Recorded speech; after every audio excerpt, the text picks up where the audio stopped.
स्वतंत्र जय समते, जय स्वतंत्र जय समते, नमन तुझं विधे करून प्रारंभे, डफावर थाप तुंतुण्याताल, डफावर थाप तुंतुण्याताल, डफावर थाप तुंतुण्याताल. शाहीर हा मराठियांचा प्राण, शाहीर हा मराठियांचा प्राण, शाहीर हा मराठियांचा प्राण. शाहीर हा महाराष्ट्राचा मान, शाहीर हा महाराष्ट्राचा मान, शाहीर हा महाराष्ट्राचा मान. समाजसेवकाचं गात गुणगान जी जी जी, समाजसेवकाचं गात गुणगान जी जी जी, समाजसेवकाचं गात गुणगान जी जी जी जी जी जी.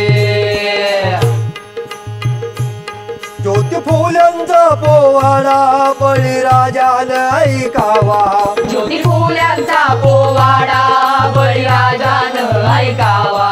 ज्योती फुल्यांचा पोवाडा बळीराजानं ऐकावा, ज्योती फुल्यांचा पोवाडा बळीराजानं ऐकावा. सावित्री फुल्यांचा पोवाडा आया बहिणींनी ऐकावा, सावित्री फुल्यांचा पोवाडा आया बहिणींनी ऐकावा. सावित्री फुल्यांचा पोवाडा आया बहिणींनी ऐकावा. सावित्री फुल्यांचा पोवाडा आया बहिणींनी ऐकावा.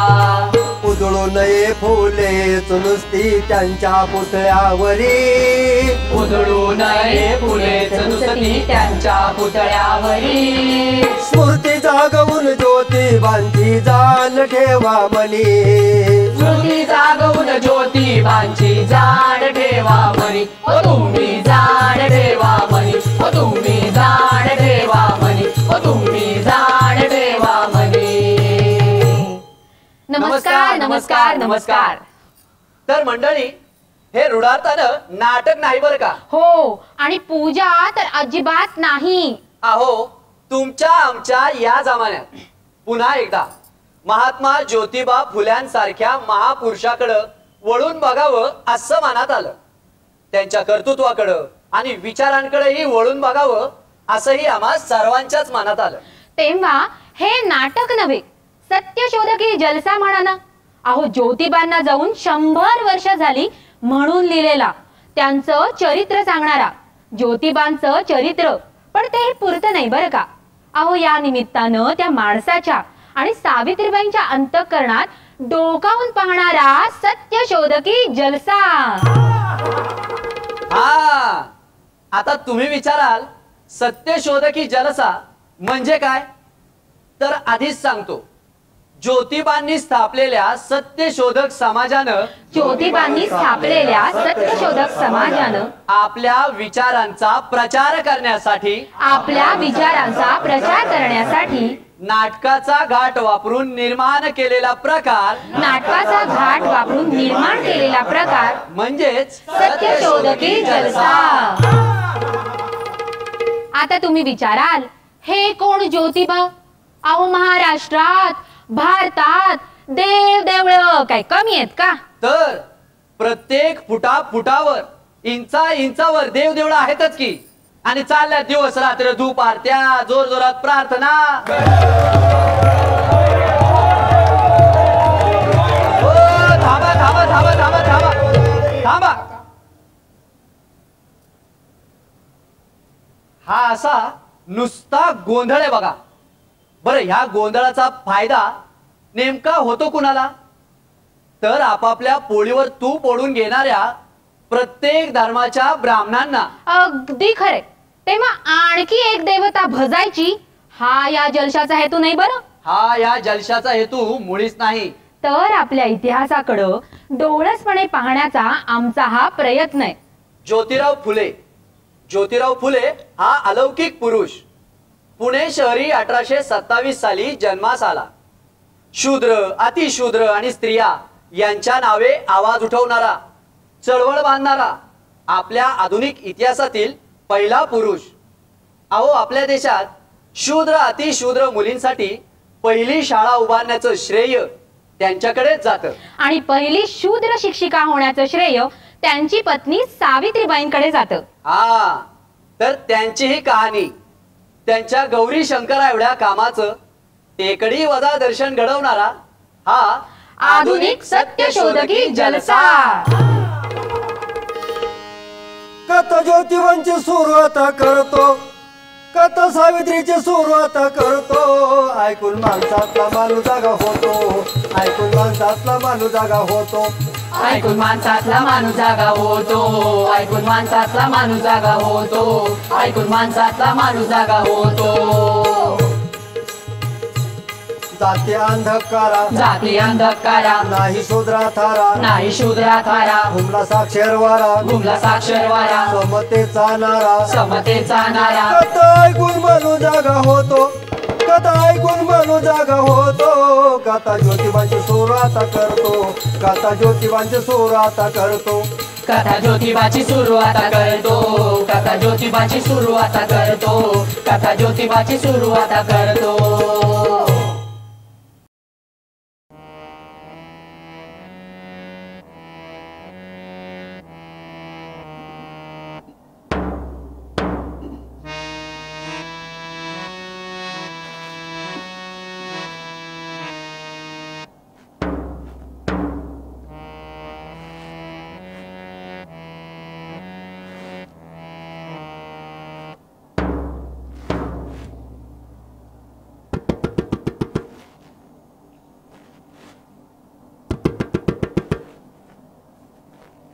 कुलकर्ण्या, ए कुलकर्ण्या, दार उघड.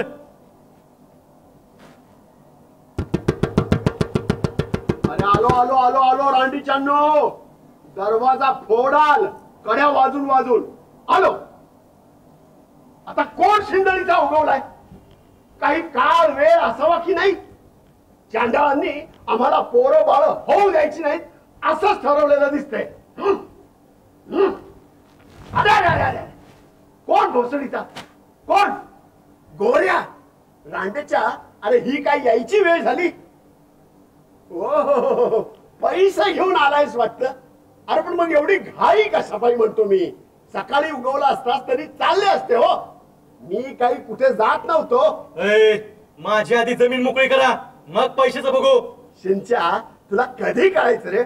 अरे भोसडीच्या. हो, जन्मन बा म्हण तुम्ही आणि शिवाय शिवाय बोलतायत नाही काय? जरा तोंड समोरून असं म्हणतोय मी. हे बघ, जास्त बोलायचं नाही. मध्यरात्री तेही माझ्या घरी येऊन मला शहाणपणा शिकवतोस. चल, आल्या पावली चालता हो. मी तुला बोलवले नव्हते. कशाला बोलवाल? हा, कशाला बोलवाल? अरे माझी जमीन पेशव्यानं अंधन दिल्या का घशामध्ये घातलीत आणि वर त्या पांढरंग शेरकऱ्याकडून परस्पर जमिनी करून घेता नव्ह का? त्याला मी 4 गोष्टी सांगाय गेलो तर त्याला बी तुम्ही आयुष्यात उठवाय निघालात. देऊन देऊन किती पैके दिले ना कुलकर्ण्या? पाऊणशे. त्यातली एक कपर्दिक तरी परत केलीस का आजवर? वर मलाच अध्यात्म सांगतोस? बर ते जाऊ दे. पैसे घेऊन आलायस की नुसताच माझ्या झोपेचा सत्यानाश करायला निघालायस? का सत्यानाश बोलतोयस एकदम? ती भागी आता घरीच येऊ लागली वाटतं याच म्हणून. अरे तुकेच्या हातून तुझं कर्ज फेडणं कसलं होतं ना, म्हणून हे मार्ग काढलाय वाटतं. भागेला घरी चालली होय? अरे एरवी सावली पडलेली चाल ना तुम्हा बामणांना आणि शेजारा चालते की ओवळ्यातली पाहिल. वर गावात साधू संत धर्माधिकारी असल्याची नाटकं सगळ्या कडकून गावाला तुझे धंदे ठाऊक आहेत कुलकर्ण्या. अगं ये ये ये भागी ये. घाबरू नकोस त्याला. ये जरा जवळ ये. अरे गोऱ्या, कोण तो सोवळा, कोण तो ओवळा? आम्हाला स्पर्श वर्ज, भोग वर्ज नाही. परक्यासमोर तिला आणखी शर्मिंदी करतोस? सांडाला वर चोक्याचा अपंग त्याला बदनाम करताना तुझी जीभ का धरत आहे म्हणतो मी. अरे अरे अरे अरे, रागवू नकोस. रागवतोस कशाला? जमीनच करायची ना तुला. होय. हात तिच्या. अरे मग कर ना. माझे पैसे टाक, माझ्या कर्जातून मुक्त हो, मग जमीन तुझी. कळलं? पण हे काही तुझ्या बापाछान घालायचं नाही. कशाला आमचा वेळ वाया घालवतोस? जा आता घरी जा. हा जा. हे बघ बामना, उद्यापासून मी माझ्या जमिनीवर काम सुरू करणार आहे. अरे जमीन माझी आहे. हाडाची काढ करून घाम गाळून कशी बशी घरातली कच्ची बची त्या जमिनीवर जगवतोय म्या. खिशात पैका नाही ना आबाळात पाणी नाही, दुष्काळाचा त्रास आणि त्यात तुझा जुलूम. आम्हा आलेण्यासनी फसून याच वाढतो नव्ह का? मला भर रस्त्यात मारताना काठे तुटली तुझी. तुझा जुलूम लय दिवस वाचलाय म्या. आता जास्त. अरे काय जास्त झालं? वाटलंच मला. जरा जास्त झाल्यानं दिसतच आहे. कसा वावरात पाऊल टाकतोस ते पाहतो. ये डोस का फिरला बोलू का कुलकर्ण्या? रांडीच्या भोग आपल्या कर्माची फळं.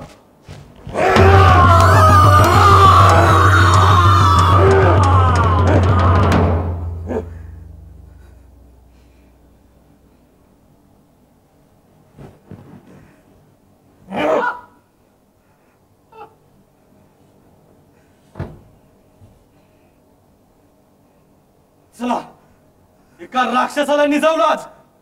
गोरोबा पळा इथनं. इथंच राहिला तर तुम्हाला मी ही पामनं अशीच झोपवत्याल. पळा.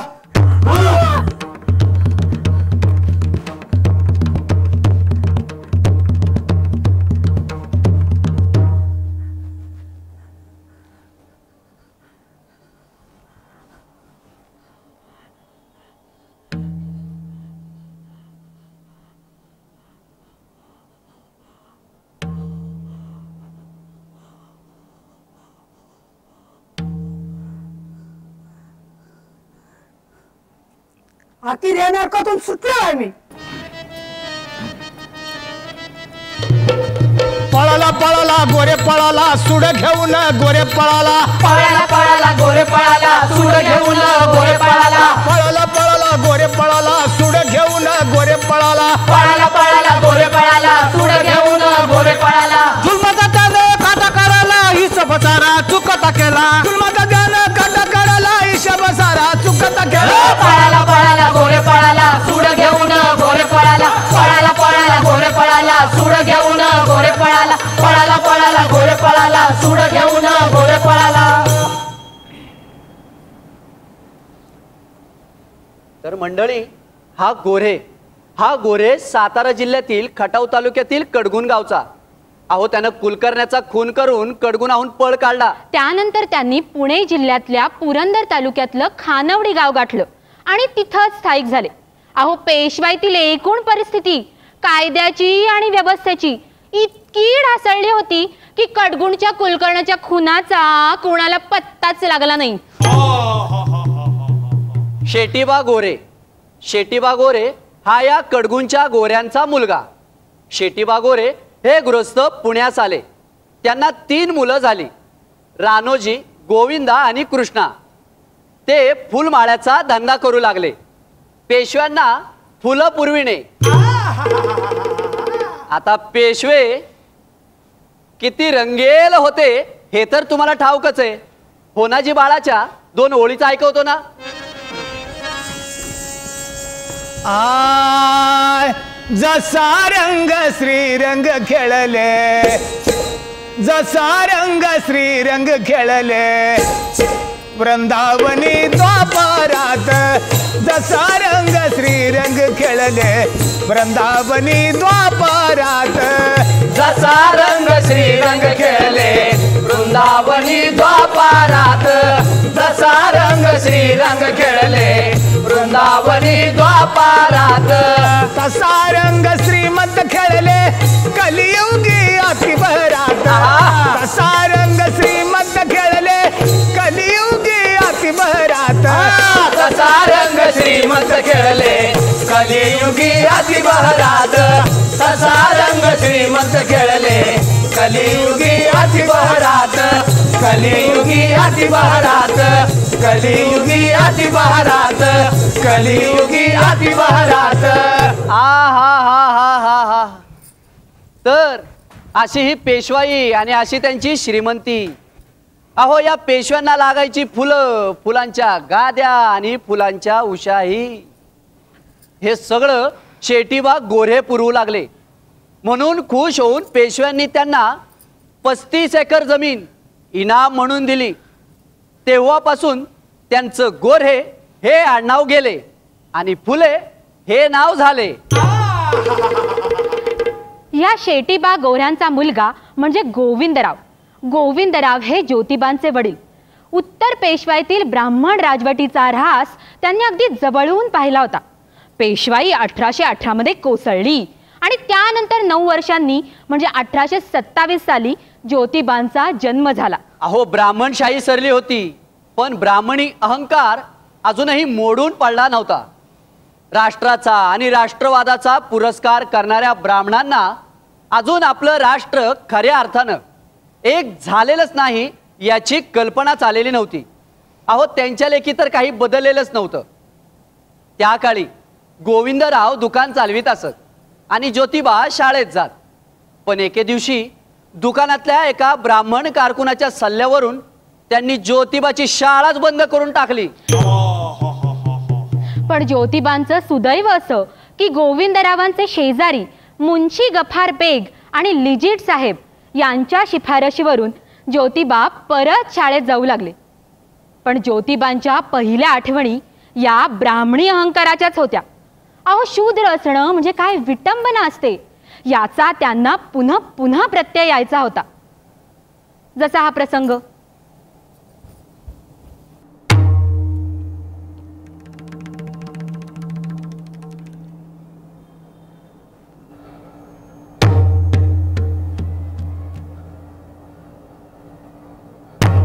गोविंदराव फुलमाळे, ओ गोविंदराव फुलमाळे, सोडा हो सांभाळा तुमचे रत्न. आधी आमच्या वरातीत शिरतो आणि वरापणच शिरजोरी करतो. मला गोविंदराव मला मारले ह्याने. मी तुमची क्षमा मागतो आप्पा शास्त्री. अहो पण असं झालं तरी काय नेमकं? ब्राह्मणाच्या लग्नाच्या वरातीत घुसला होता तुमचा ज्योती. ओ घुसत नव्हतो, मला दामोदरने बोलावले होते. म्हणे दामोदरने बोलावले होते. अहो नवरा मुलगा जेम तेम 11-12 वर्षांचा, त्याला काय कळते? म्हणजे माझ्याच वयाचा ना. त्या दामोदरला कळत नाही म्हणून तुम्ही त्याला नाही मारलं आणि मला मारताना माझं वय तुम्हाला आठवले नाही का? आणि माझ्या वयाचे काय? चांगलं ठोसा देत होतास की. बी जेम तेम 11-12 वर्षाचा, मला काय त्यातलं समजतं? बघितले गोविंदराव कसं उद्दाम झाले कार्ट, कशी चुरू चालती जीभ. यासाठीच हे रंब शास्त्री तुम्हाला सांगत होते त्याला शाळेत घालू नका. पण नाही, ते काही तुम्ही ऐकले नाहीतच आणि वर त्या किरीस्तवाच्या नादी लागून पुन्हा त्याला शाळेत घातलेत. मी तुमची क्षमा मागतो शास्त्री बुवा. आबा त्यांची क्षमा मागू नका मागू. त्यापेक्षा तुमच्या या पोराला 4 गोष्टी समजावून सांगा. सांगतो. हे प्रकरण आता थोडक्यात निभावले, पण जर हा असाच वागत राहिला तर प्रकरण अंगाशी येईल. आणि हे ज्योती, जर पुन्हा असले भलते सलते धारिष्ट्य केलेस तर तुझी धडगत नाही, सांगून ठेवतो. ब्राह्मणाच्या लग्नाला येतात शिंदळीचे.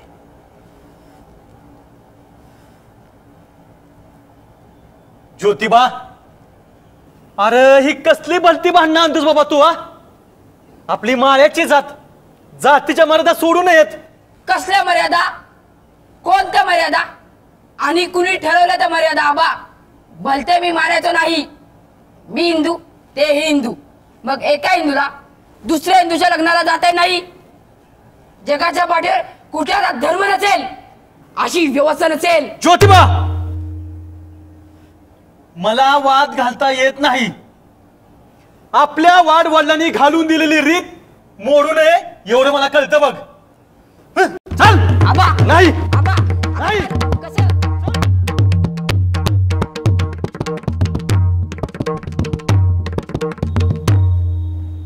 नाही आबा, नाही.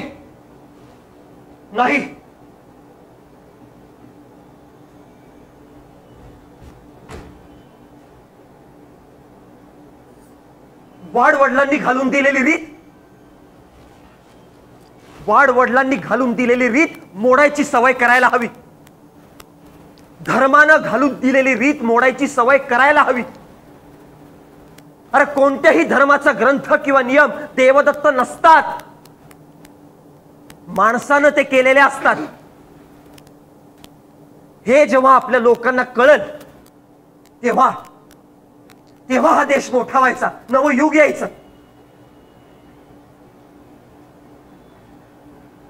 ज्योतिबा,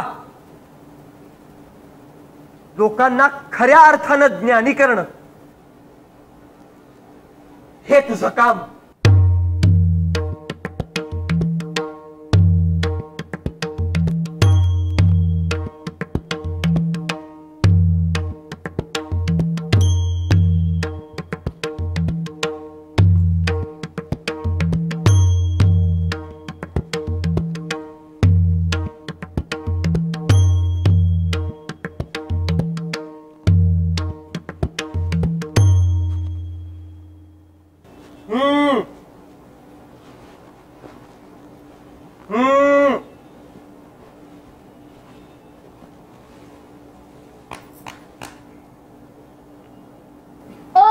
हम्म, आ हम्म, ई हम्म. ई ऊ ऊ ए ए आई ग पुरे अहो, आता थांबा थांबा पुरे की आता बसा हो, बसा. आता शब्द लिहायचा. माणूस काय हो लिहा पाहू.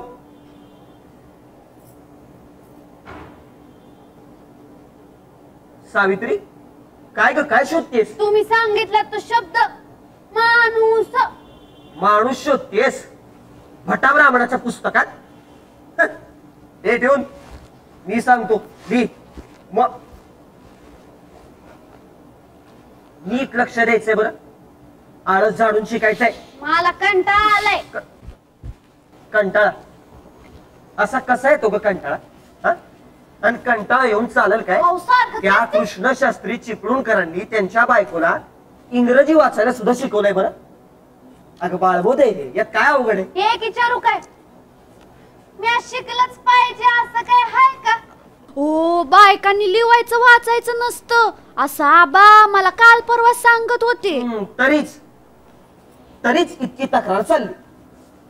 आणि हा कंटाळा होय, हा कंटाळा वगैरे काही खरा नाही बरं.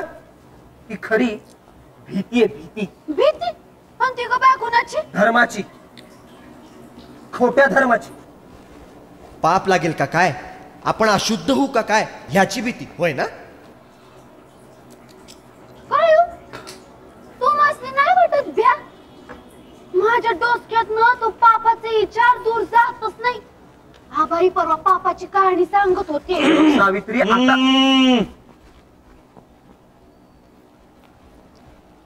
ज्योतिबा तू सगळा विवेक सोडलायस आणि वर सुनबाईला त्याच्यात कशाला गुंतवतोस बाबा.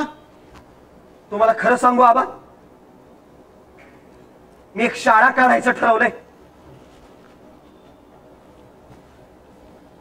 शूद्रांच्या मुलामुलींसाठी. काय होय.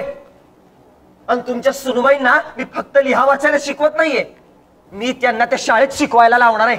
म्या शिकवायचं? होय. माझा मित्र भिडे त्याच्या वाड्यात ही शाळा सुरू करायची आहे आम्हाला. पर ते कसं जमायचं मला? अहो सगळं जमतंय. आता न जमायला काय झालं?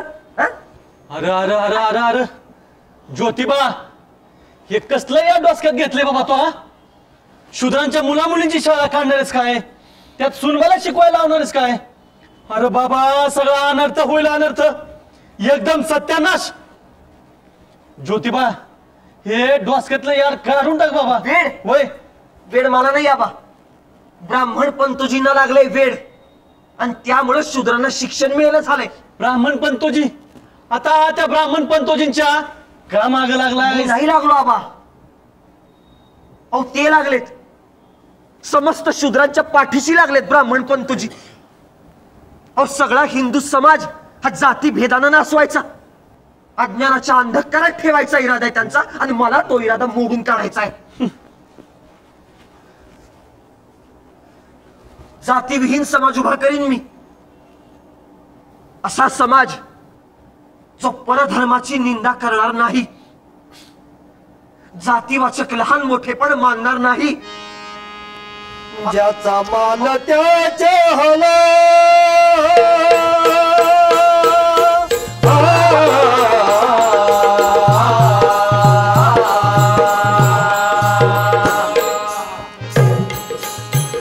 ज्याचा मान त्याचे हाल, ज्याचा माल त्याचे हाल, ज्याचा माल त्याचे हाल. पडलं त्या पठाणांच्या पंक्ती, पडलं त्या पठाणाच्या पंक्ती, पडलं त्या पठाणाच्या पंक्ती. मुलेची भलत्याची शिकती अजी जी जी मुलेची भलत्याची शिकती होती, जी जी मुलेची भलत्याची शिकती होती, जी जी जी जी जी. माय कुणबी शेती खापून, माय कुणबी शेती खापून, माय कुणबी शेती खापून. करती पट्टीची भारती, करीती पट्टीची भारती, करीती पट्टीची भारती. मेना लंगोटी पुरती अजी जी जी मेना लंगोटी पुरती होती, जी जी मेना लंगोटी पुरती होती, जी जी जी जी जी.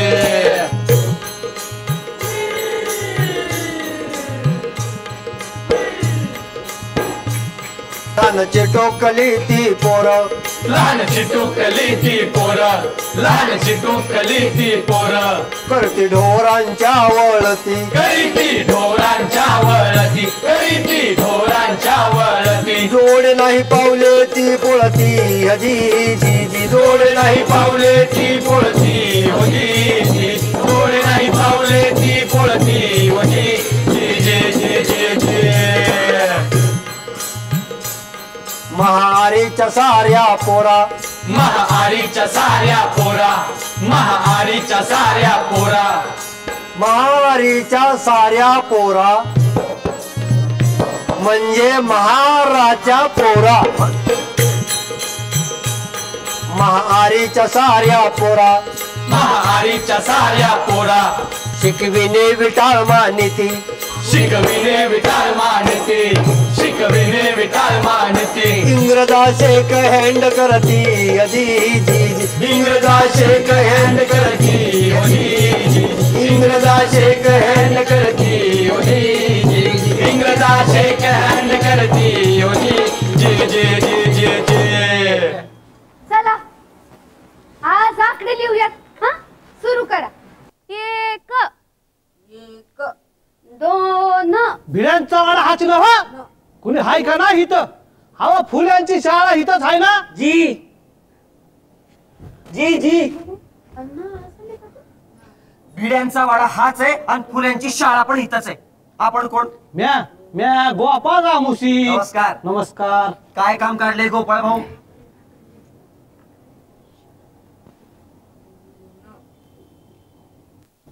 अरे सावित्री, गोपाळ भाऊ लेकराला चक्क गोणपाटात घालून आणली. अहो तात्या साहेब, अहो उगीच कोणाच्या डोळ्यात येऊ नये म्हणून. हो पण म्हणून पोत्यात घालून आणायचं का पोरीला? होय की. कोमालच झाली. काय नाव तुझं? मुक्ता. मुक्ता चांगलं नाव आहे. काय चुणचुणीत लेकरू आहे गोपाळराव. ओ शिकली तर नाव काढील नाव. आणा तिला शाळेत. ही घ्या तुमची नवीन विद्यार्थिनी. जा पुरी जा, आधी पाय धराव त्यांचं अंगास. गोपाळ बुवा मुलीला नियमित पाठवत जा बरं शाळेत. तिला पुष्कळ शिकवू आपण. लिहायला वाचायला व्याकरण गणित सगळं शिकवू. हा गोपाळ भाऊ नवीन पर्व सुरू झालं तुमच्या घराची. कृपा आहे तात्या. काय करताय? उठा भाऊ उठा. गोपाळ बुवा या आता तुम्ही. 4 तासांनी तिला घेऊन जायला परत या. हा अरे बघा तिला घेऊन जायला परत याल तेव्हा हे गोणपाट बरोबर आणू नका. घाबरू नका. भीती सोडणं ही शिक्षणाची सुरुवात असते. या आता. येतो.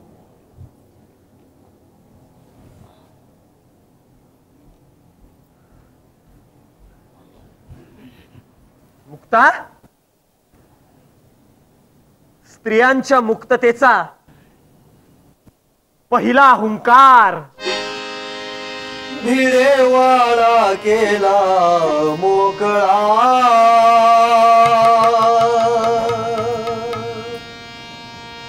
ओ भिडेवाडा केला मोकळा.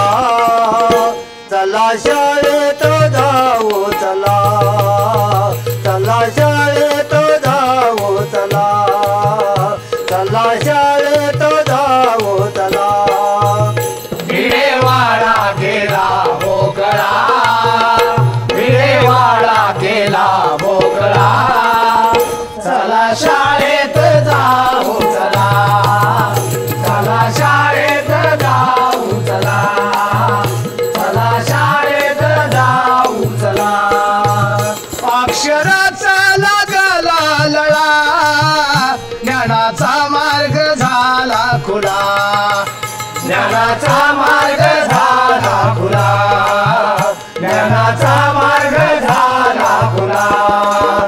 शूद्र शाळा शिकू लागला, शूद्र शाळा शिकू लागला. चला शाळेत जाऊ चला, चला शाळेत जाऊ चला, चला शाळेत जाऊ चला.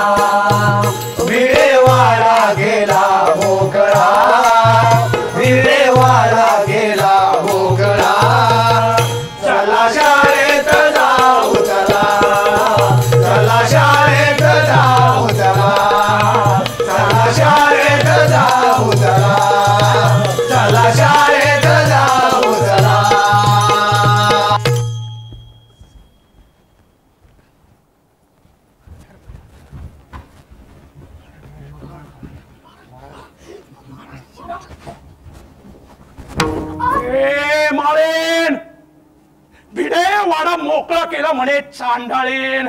काय गये धर्म बुडवे. अरे पाहताय काय नुसते मला शेणाचे गोळे.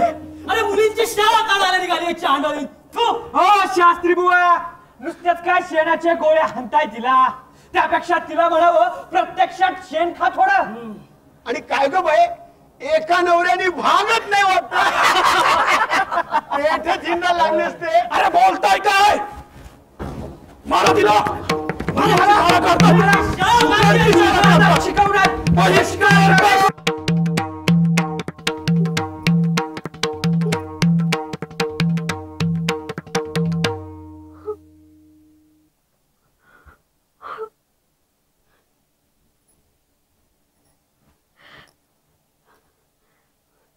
सावित्री,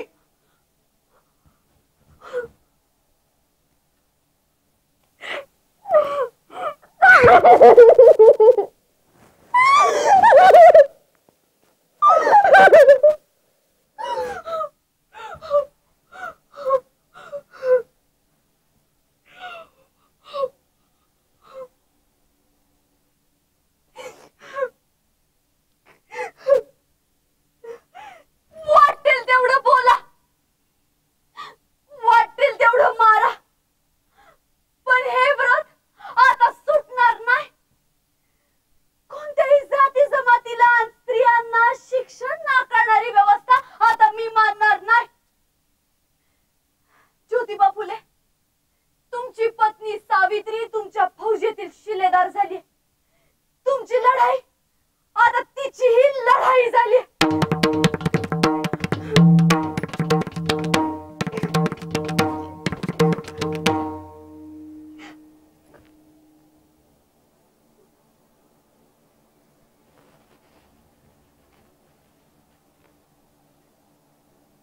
काय झालं ग सुनबाई? ज्योतिबा, सुनबाला काय झालं? काही नाही आबा. काय नाही?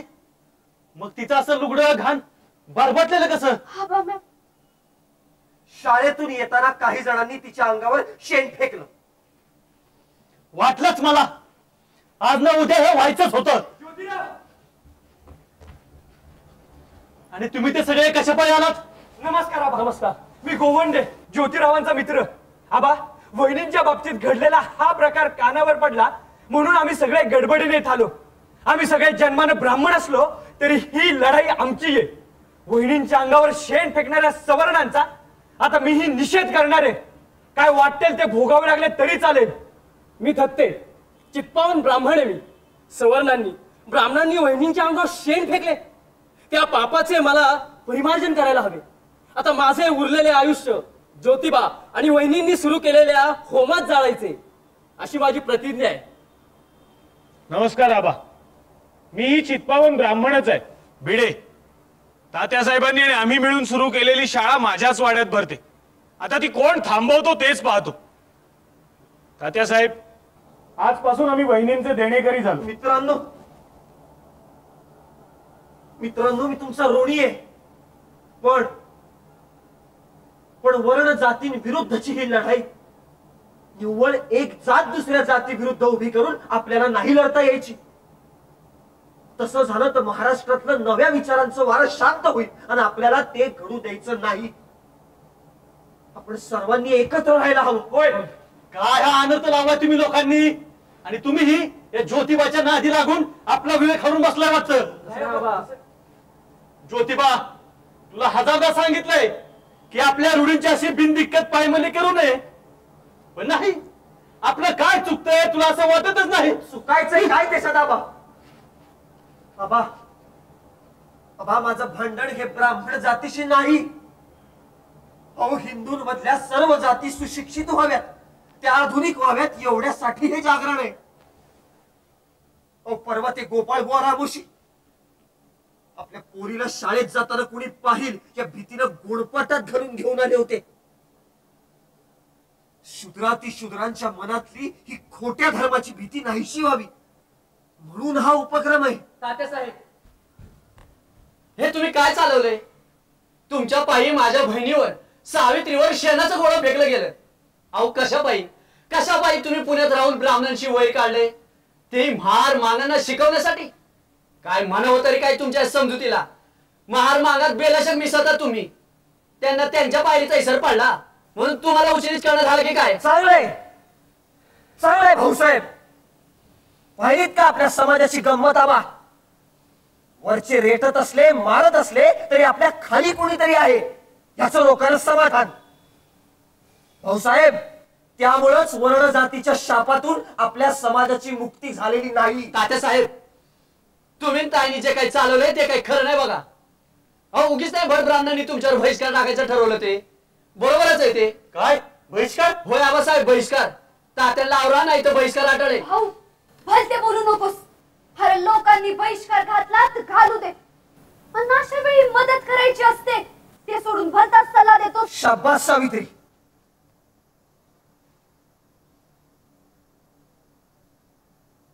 तू खरंच शिलेदार झालीस ग.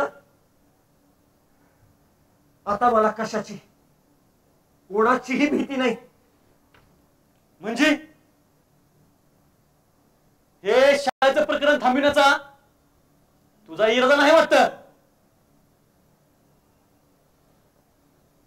ज्योतिबा, हे जर असंच व्हायचं असेल तर तुला आधी हे घर सोडावं लागेल.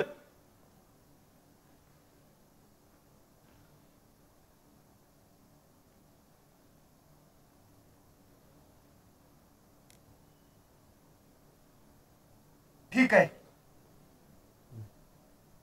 निघतो आम्ही आजच हे घर सोडतो. माणसाच्या मनाची मशागत करायची आम्हाला. आबा आपली माळ्याची जात बागायत करण कामच आहे वा आपलं. आमची माळियाची जात हो शेतलाऊ बागायत. आमची माळियाची जात हो शेतलाऊ बागायत. कांदा मुळा आणि भाजी अवघी विद्या बाई माझी. लसूण मिरची कोथिंबिरी शूद्र रंगला अक्षरी. आमुची माळी याची जात शेतलाऊ बागायत. शेतलाऊ बागायत.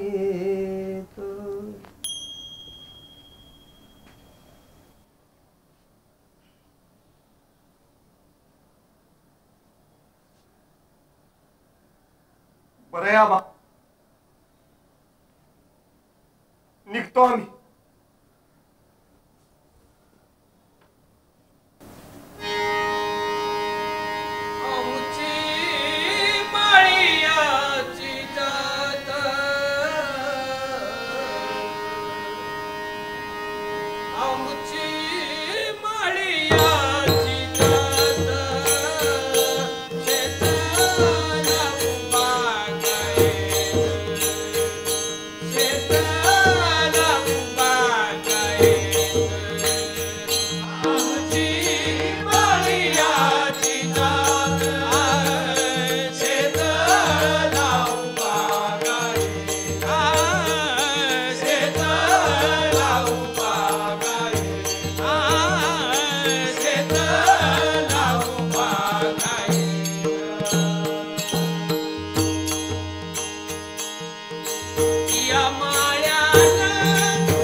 तारीख 18 माहे जून 1849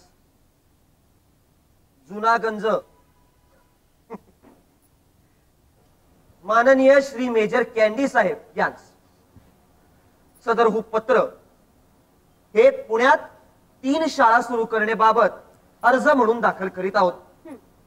तरी साहेब मजकूर. आत येऊ का? अण्णासाहेब नमस्कार. नमस्कार, या ना या. अहो अहो या किया बाहेर का उभे या. नमस्कार. नमस्कार नमस्कार. कसे आहात? उत्तम. या फार दिवसांनी गाठ पडतीये. 3 आठवड्यांनंतर भेटतोय. नाही बरोबर आहे अण्णासाहेब. आमच्या घरातून आमची उचल बांगडी झाली हे तुम्हाला कळलेलं दिसतंय. अहो अजून सर्व गोंधळच आहे. तरी बरं उस्मान भाईंनी हे घर दिलं, नाहीतर आमची रवानगी शनिवार वाड्या बाहेरच होती. या, बसा. शनिवार वाडा. कसा? त्या शनिवार वाड्याचा सोडा. माझी काही मदत हवी असेल तर जरूर सांगा. अण्णासाहेब अहो आमच्या प्रत्येक कामाला तुमची मदत असतेच की. अहो तुमच्यासारखी विष्णुपंत पंडितांसारखी भिड्यांसारखी माणसं आहेत म्हणून हा ज्योतिबानी सावित्री उभे आहेत बघा. आमची पहिली शाळा बंद करावी लागली. अहो सर्व प्रकारच्या अडचणी.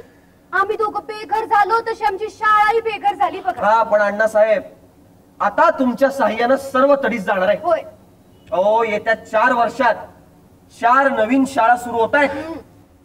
मेजर कॅन्डी साहेब मेजर शिक्षण खात्याचे अधिकारी त्यांना मराठी शिक्षणात आणि शिक्षणाच्या प्रसारात रस आहे. ते सर्व प्रकारची सरकारी मदत पुरवतो म्हणालेत. असो आपण बोला आज काय काम काढले? आता ज्योतिराव खरे सांगायचे तर मी आज तुमची मदत मागायला आलेलोय. तुम्हा दोघांना दक्षिणा प्राईज कमिटीचा रमणा ठाऊक आहेच. ब्राह्मणांना दक्षिणा देण्यासाठी आपले पेशवे दरवर्षी लाखो रुपये खर्च करीत असत. पण आता इंग्रजांची सत्ता आली, दक्षिणा नाममात्र झाली. मग आता काय करायचंय तर फक्त संस्कृत भाषेतील लिखाणाला प्राईज द्यायचे म्हणून ही दक्षिणा प्राईज कमिटी. काही नाही ज्योतिराव, ही ब्राह्मणांची कमिटी आहे जी फक्त ब्राह्मणांच्याच पुस्तकांना बक्षिसांच्या नावाखाली दक्षिणा देते. म्हणून या संस्कृत पुस्तकांना बक्षिसे देऊ नका. ती बक्षिसे मराठी पुस्तकांना द्या हा आमचा आग्रह आहे. तो तर माहितच आहे. पण मग या सगळ्यात अडचण कुठे? सांगतो पण त्याआधी हे पहा, संस्कृतची जागा मराठीला द्यावी या एकाच कारणासाठी आम्ही हा अर्ज गव्हर्नर साहेबांकडे दाखल करतोय.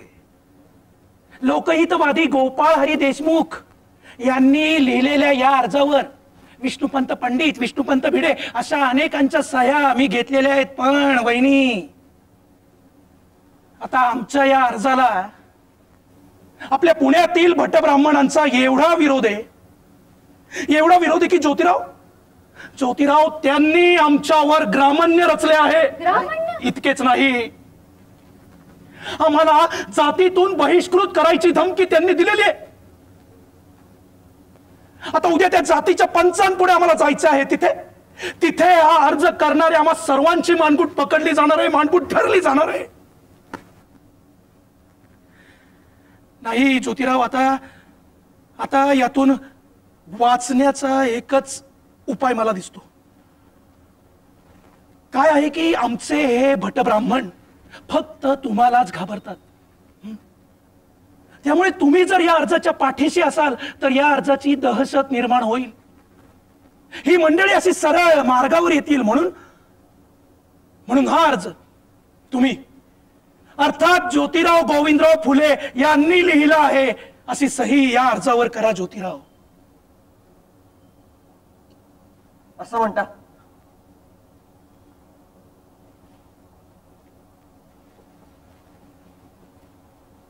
मग ही घ्या अर्जदार म्हणून माझी सही. धन्यवाद ज्योतिराव. धन्यवाद. अहो अण्णासाहेब, त्या धन्यवाद कसले? शेवटी मराठीचा अभ्युदय, लोकभाषांचा अभ्युदय हा शूद्रांचा अभ्युदय. अण्णासाहेब, आपण समाजाला 4 पावलं पुढे नेतोय. त्या भटा ब्राह्मणांना हे ठाऊक आहे, तेच त्यांना नकोय. अहो नाहीतर संस्कृत भाषेचा एवढा डौल मिरवण्याचं दुसरं काय कारण आहे हो? संत कवींनी सुद्धा कधीच विचारलं होतं, संस्कृत भाषा देवे केली, मराठी काय चोरापासून झाली? म्हणून मराठीचा, लोकभाषांचा जय जयकार व्हायला हवा. पण दुर्दैवानं आपल्या या देशात एक तर संस्कृतचं गिरवण बरोबर किंवा इंग्रजीचं गिरवण, आपण मराठीचं गिरवण निर्माण करतोय. अभिमान असू द्या, पण एक ओजस्वी गद्य आणि परखड भाषा एवढंच गिरवण निर्माण करायला पुरायचं नाही. वाह, नवी दृष्टी, नवा विचार लागेल, तो आपणच देऊ. नक्कीच. आणि एक,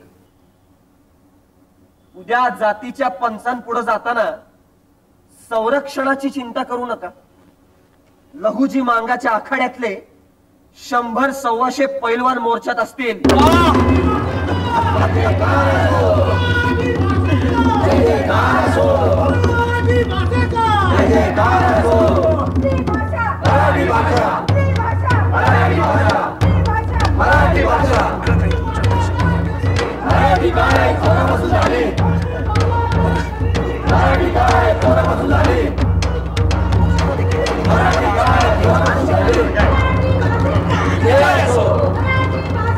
विजय असो, मराठी भाषेचा विजय असो. वा वा वा अण्णासाहेब, अहो काय दृश्य आहे!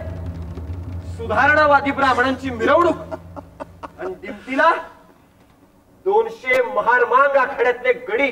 वा, अहो मराठीवर भक्ती असणारे महार मांग पहा तर खरं. अण्णासाहेब, एक सांगतो तुम्हाला, या महाराष्ट्रात असाही एक दिवस येईल की भटा ब्राह्मणांच्या पोरांना मराठी धडपणे बोलता यायचं नाही. खरं रसरशीत मराठी फक्त महाराण मांगच बोलतील, पहा तुम्ही. बरोबर. अर्थात तुमच्यासारख्या भटा ब्राह्मणांचा अपवाद सोडायचा. ज्योतिराव, कारण तुम्ही मराठीचं शूद्रपण घालवण्यासाठी स्वतः शूद्र झालेले भट ब्राह्मण आहात. म्हणून आमचा मराठीचा बोल कौतिके,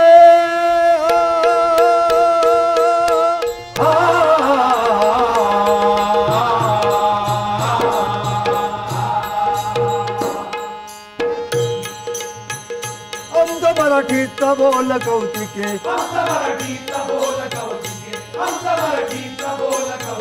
अमृताची ही पैजा जिंके,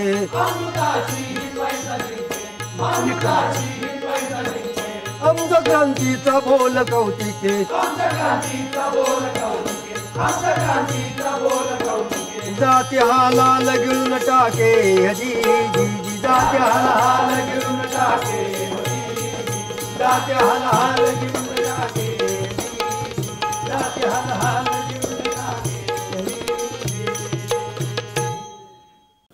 छे छे छे, नाही, तुम्हा मंडळींच्या नाकर्तेपणाची ही अगदी हद्द झाली. नाही, त्या अण्णा चिपळूणकराने काढलेला मोर्चा बिना अडचण पार पडला. परवा तर मोठ्या गप्पा मारत होतात, मी याव करतो, मी त्याव करतो. मग मोर्चाच्या वेळी काय झालं होतं? पाय एकदम घरातले होतं काय तुमचे? अहो नाही शास्त्री बुवा, तुम्ही तो मोर्चा पाहायला हवा होता. म्हणजे तुमच्या लक्षात आलं असतं आमची नेमकी काय पंचायत झाली ती. तुम्ही काही ध्यानातच घ्यायला तयार नाही का? असं काय झालं होतं सांगा.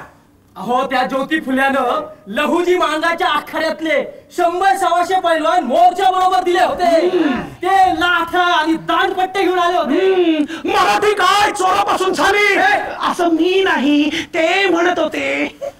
भांडण, संस्कृत आणि मराठी यात भांडण लावायला निघालेत. पण यांना काही कळतंय का?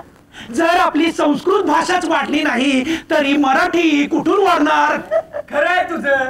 पण हे सगळं त्यांना त्या ज्योती फुलमाळ्यानं शिकवलेलं शहाणपणे. नाही पण शास्त्री बुवा, मराठी काय चोरापासून झाली ही ओळ तर आपल्या संत एकनाथांची म्हणजे आपल्याच ब्राह्मणाची. मुद्दा सोडून काहीतरी बोलू नकोस आणि त्या एकनाथाचे कौतुक मला सांगू नकोस. अरे काशीच्या पंडितांना त्याचे भागवत अजिबात कबूल नव्हते.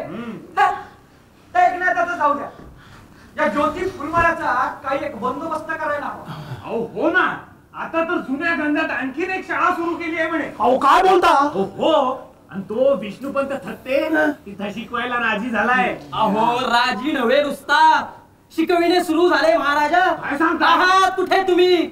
आता हे अस्पृश्य आपल्या बरोबर भेंड्या लावणार, मोरोपंतांच्या आर्या लावणार आणि परत तू मुद्दा सोडून काहीतरी बोलू लागलास. अरे धर्मसंस्था टिकायला हवी, सर्वांनी जातीनिहाय कर्तव्य पार पाडायलाच हवीत, मग नंतर हे शिक्षण वगैरे. पण आता हे अस्पृश्य स्वतःची पायरी सोडून वागू लागलेत. हे सगळं त्या ज्योती फुलमाळ्याचं कौतुक आहे. त्यामुळे त्या ज्योती फुलमाळ्याचाच बंदोबस्त कसा करायचा ते पहा, काहीतरी सुचवा.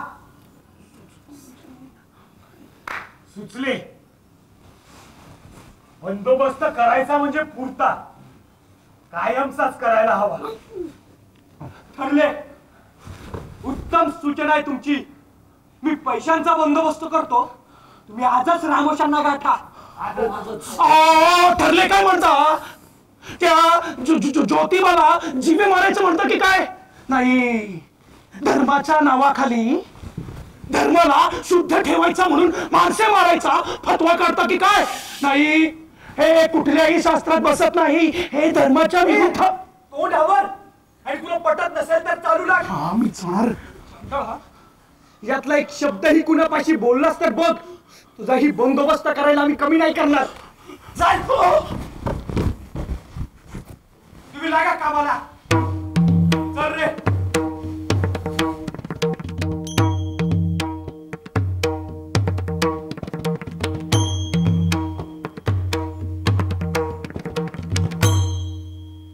म्या धोंडीबा रामोशी.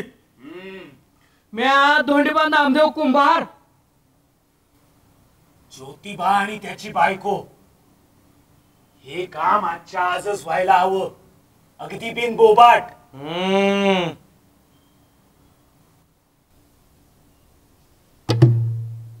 हे 50 रुपये आणखीन 50 काम झाल्यावर मिळतील. ठीक आहे देवा. ठीक कर मग. हे घ्या. ओम राम ह्रीम रोम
आवाज ऐकला का?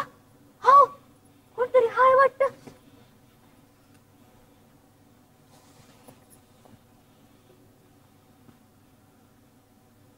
कोण आहे तिकडं? कोण आहे? कोण आहे? अरे असे समोर या.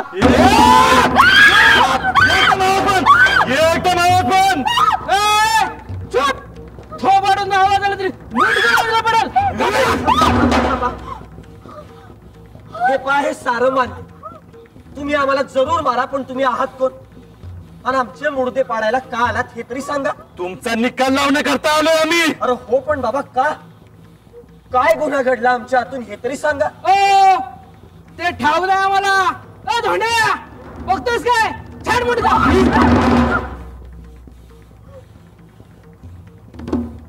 चला जरूर उडवा माझं आणि या बाईंचं मुंडकं. फक्त एक आम्हाला सांगा, आम्ही तुमचा काही अपराध केलाय का? नाही, तुम्ही आमचं काय बी वाईट केलं नाही.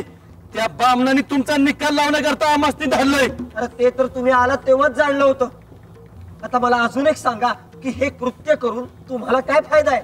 फायदा म्हणजे पैका मिळाला तशी सुपारी घेतली आम्ही. वा, आम्ही आहे की मग. केवढ्याची आहे सुपारी? 100 रुपयाची. 100 रुपयाची. मग चला मारा आम्हाला. आमच्या मृत्यूनं तुमचा फायदा होणार आहे. मग हे घ्या आमचं डोकं, आता तुमचं काम.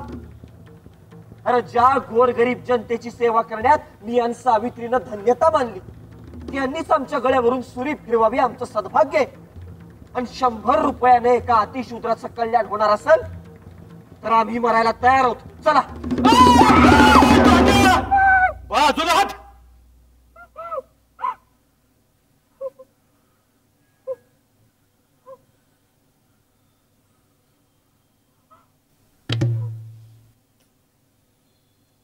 तात्यासाहेब, तात्यासाहेब, या रामोशाला माफ करा. तात्यासाहेब माफ करा. अहो तुमच्या इसई मी माझ्या चुलत्याकडून ऐकलं होतं आणि आज स्वतःच्या डोळ्यांनी बघतोय की हो. खरंच तुम्ही दोघं बी देव माणसं आहात. आमची मुक्ता तुमच्या शाळेत शिकते नव. तात्यासाहेब तुम्हाला कसं सांगू. अहो तुम्हा दोघांनी मारलं तर माझा भाव आणि वहिनी, अहो दोघं बी जीभ हसरून जीव देताल की हो. तात्यासाहेब, या रामोशाला माफ करा. तात्यासाहेब माफ करा. धोंड्या एक ते कुराड आणि चला आला पावली महागारी. तात्यासाहेब क्षमा करा मला. ताईसाहेब माफ करा मला. या धोंडीराम राग नका धरू. आम्ही अडाणी माणसं, पोटाकरता अशी कामं करून पैका कमवावं लागतो. आमच्यावर राग नका धरू. धोंडी भाऊ, अरे तुमच्यावर कशाला राग धरू आणि त्या बामणांवर तरी कशाला धरू रे. रागळीक सर्वांच्या अज्ञानाची आहे बाबा. तुम्हीच विचार करा. 100 रुपये, अरे किती दिवस पुरायचे रे ते 100 रुपये तुम्हाला? तुमचं कल्याण हे विद्येनच होणार आहे आणि ते होऊ नये म्हणून हा सुपारीचा घाट होता, एवढं लक्षात घ्या. अरे ज्ञानासारखं दुसरं प्रायश्चित्त नाही भाऊ. आणि ते ज्ञान तुमच्यापासून लपून राहावं म्हणून हा सगळा खटाटोप होता. भाऊ तुम्ही शिका. हे कुऱ्हाड सोडा आणि लेखणी हातात घ्या.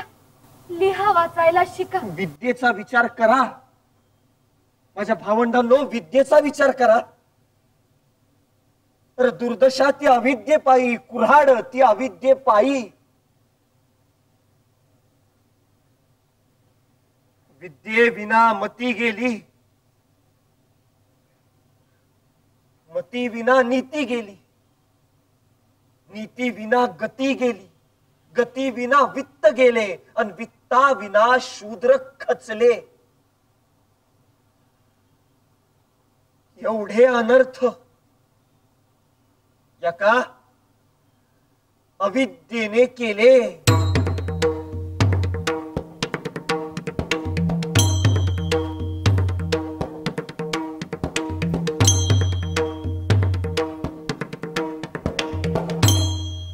अहो विद्येचं महत्व लक्षात आलं आणि धोंडीबा रामोशी आणि धोंडीराम कुंभार यांच्यात बदल झाला. अहो ते चक्क स्वतःच ज्योतिबांच्या शाळेत शिकू लागले. आता बोला, आजच्या काळात कुणालाही खोटी वाटावी अशी गोष्ट त्या काळी घडली महाराजा. तर काय, अहो हा रामोशी रोडे पुढे ज्योतिबांचा अंगरक्षकच बनला आणि धोंडीराम नामदेव कुंभार हा ज्योतिबांच्या प्रेरणेनं शिकून पंडित झाला. पंडित ज्योतिबांनी काढलेल्या सत्यशोधक समाजाचा आधारस्तंभ बनला आणि त्यांनी काही ग्रंथही लिहिले. पण ही तर एक गोष्ट झाली शूद्राती शूद्रांच्या उत्थानाची. अहो या साऱ्या कामात सावित्रीबाई पण जोमानं पुढे होत्या.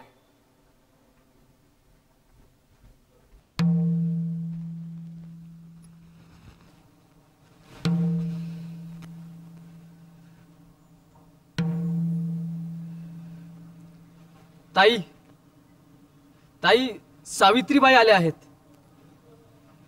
ताई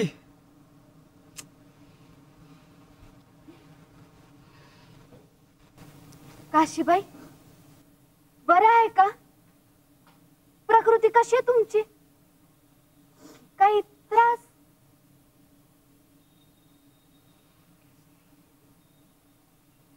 मी केशवरावांशी आत्ताच बोलले. त्यांना म्हटलं काशीबाई आणि त्यांचं बाळ ही आता आमची जबाबदारी आहे. काळजी करू नका.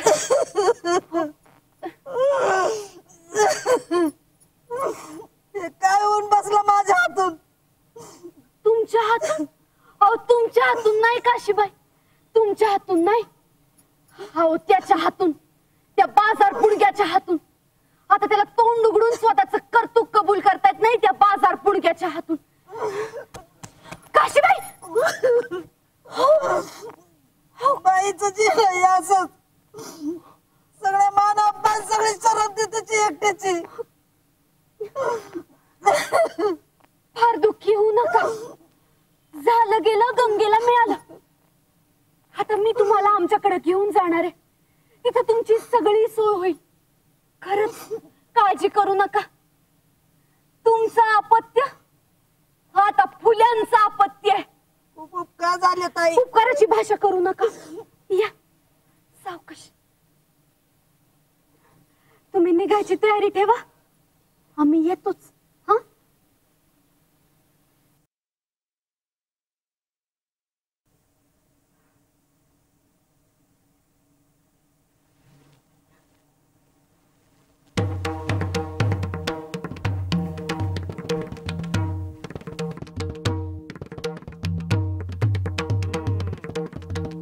पण बापूसाहेब, मी तुम्हाला जो मसुदा वाचायला दिला होता तो वाचलात काय? हो वाचला. गुलामगिरी. गुलामगिरी या माझ्या संकल्पित पुस्तकाचा तो एक भाग आहे. बर बापूसाहेब, या इंग्रजांचं अर्थात युरोप मधल्या सर्वच लोकांचं एक तत्व आपण शिकलं पाहिजे. आपला इतिहास जाणतेपणानं पाहून आणि तपासून घेणं. हे गेले पाहिजे, ते गेले पाहिजे असले मंत्र म्हणून काहीही बदलत नसतं. इतिहासाचं शास्त्र करायला हवं. आता बघा, आपल्या शेतकऱ्याला आम्ही बळीराजा असं म्हणतो, त्याचे कारण तेच आहे. वामन बळी, वामन बळी यांच्यातल्या संघर्षाचं स्मरण त्यांना सतत राहिलं पाहिजे. नसलं तर करून दिलं पाहिजे. अहो, हिंदुस्थानचा अवघा इतिहास हा वर्ण जाती संघर्षाचा इतिहास आहे. म्हणजेच बळीराजाचा इतिहास आहे. अर्थात सर्व इतिहास हा संघर्षाचा इतिहास असतो. परिवर्तन ही संघर्षातून जन्माला येतात. ख्रिस्तही बळीराजा होता. पण काय आहे, इतिहासाकडे नीट पाहिलं नाही ना की कायमचं मागासले पण पदरी येत. आता धर्मावर हल्ला करायचा, पण तो धर्म नष्ट करण्यासाठी नाही. धर्म अधिक चांगला कळावा, धर्माला आधुनिक करता यावं म्हणून करायचा असतो आणि करावा लागतो. जे लोक धर्मावरचे हल्ले निषिद्ध मानतात त्यांना भवितव्य नाही. बापूसाहेब, दारिद्र्य आणि मागासलेपणा यांच्या अंधारात ते कायम बुडून राहणार. कारण धर्म ही एक असो. नाही, आपण बोला, खरडा कस काय वाटतोय? नाही, खरंय तुमचं म्हणणं. पण ज्योतिराव, यावेळी सूर वरचा असल्यासारखा वाटतोय. तोच तर हेतू आहे की मग. खडबडून जागे होऊ देत की मंडळी. अहो, कुंभकर्णासारख्या झोपी गेलेल्या समाजाला जाग करायचं असेल ना, तर हे असले शंख वाजवावे लागणारच. मान्य. पण गुलामगिरी या तुमच्या संकल्पित पुस्तकात तुम्ही हिंदू धर्मावरच असा काही हल्ला चढवला. थांबा थांबा थांबा. नाही, चुकीची दुरुस्ती करतो. माझा हल्ला हिंदू धर्मावर नाही, ब्राह्मणांवरही नाही, ब्राह्मण्यावर आहे. तसं का असे ना, सूर जरा खालचा असावा असं मला वाटतं. पण मग 1857च्या बंडाच्या वेळी आपण एवढे शांत होतात, त्याचं कारण? त्या बंडाचा ब्रिटिश सरकार निकाल लावणार हे मला स्वच्छ दिसत होतं, म्हणून आपण राष्ट्रभक्ती मलाही कळते. बापूसाहेब, नाही, राष्ट्रभक्ती मलाही कळते. वासुदेव फडक्याला आम्ही नेहमी मदतच करतोय की, पण उगाच 4 भिल्ल गोळा करून दांडपट्टा मलखाम करायचं शिकून ब्रिटिश सत्ता संपवता येईल असं मात्र मला नाही वाटत. तरी सुद्धा मी कधीही कोणाच्याही राष्ट्रप्रेमावर हल्ला केलेला नाही, करणार नाही. मला एक सांगा, 1822 ते 1846 या काळात महाराष्ट्रात शेतकऱ्यांची कितीतरी बंड झाली. उमाजी नाईकापासून नावं घ्या. काय झालं या सर्व बंडांचं? सर्व बंड इंग्रजांनी मोडून काढली. 1857च्या बंडाचं तेच झालं. गायीची चरबी, डुकराची चरबी या असल्या गोष्टींवर जे समाज बंड करतात ना, त्यांना मोडून काढणं या आधुनिक ब्रिटिश सत्तेच्या डाव्या हातचा मळ आहे. म्हणजे ही परक्यांची टिकणार नाहीच आहे. परकी सत्ता टिकणार नाहीच आहे. पण घटकावर असा विचार करा, समजा आता इंग्रजी सत्तेचा पाडाव झाला,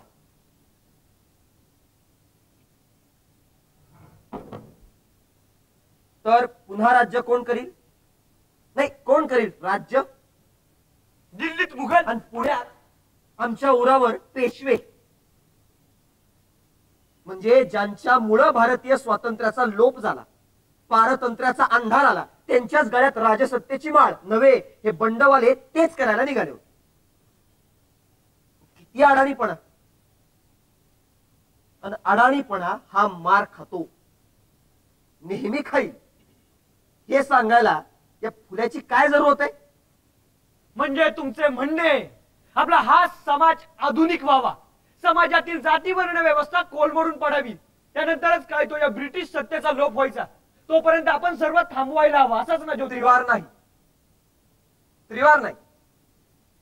अहो, 3000 वर्षांची जाती व्यवस्था 30 वर्षात जाईल इतका बोळसर आशावादी मी नाही. मंत्र म्हणून समाज बदलत नसतात बापूसाहेब. पण हा समाज थोडा तरी हलायला नकोय का? अहो, त्याच्यात काहीतरी जागृती येते. तो निदान ह्या कुशीवरून त्या कुशीवर वळतोय एवढं तरी घडू द्या. आणि हे जोवर घडत नाही तोवर सगळी बंड फुकाची. नमस्कार. नमस्कार. बापू साहेबांबरोबर आता कोणता नवा वाद काढलाय? गल्लीच्या कोपऱ्यापर्यंत आवाज ऐकू येत होता म्हणून विचारलं. एकच आवाज येत असणार, अगदी आसूड वाजवल्यासारखा. घ्या, सांगत नव्हतो ज्योतिराव, सूर वरचा लागल्यासारखा वाटतोय म्हणून. वा वा बापूसाहेब वा. अहो, लिखाण जरा जोरदार झालंय म्हणता म्हणता कुटुंबाच्या सुरत सूर मिसळून मोकळे.